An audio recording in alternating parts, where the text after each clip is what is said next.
Here's an unboxing of this sensory wall kit right here. This is how it comes packaged, so I'll figure out how to slice into this here without doing any damage.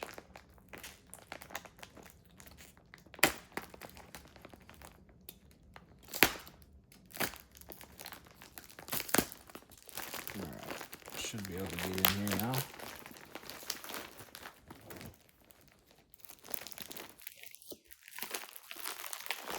Alright, so we've got several rolls right here of this Velcro tape. So Velcro on one side and then an adhesive on the other side once you pull off this backing. You get several rolls of those.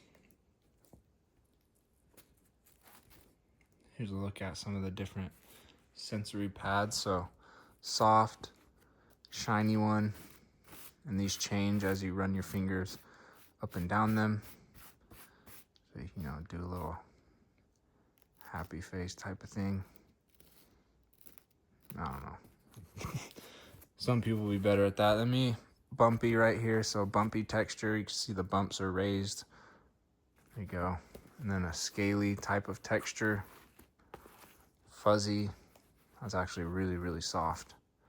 And then back to the soft one. I actually think the fuzzy is even softer than the soft. Got a couple more here. Hairy one. And then here's the fluffy one. This feels exactly like, these type of rags you use for cleaning cars or whatever. And then here's the full matte sensory wall. So there's a look at the border of it. Really nice condition. All the stitching's real solid. And then at the top right here, it says sensory wall. And you got that same thing right here, where you just run your fingers and your hands over it and it changes colors. There's a better happy face. So these are honestly really fun. I think you'll like these quite a bit. Here's a look at the back side. Really cool kit right here. You'll have a lot of fun with it.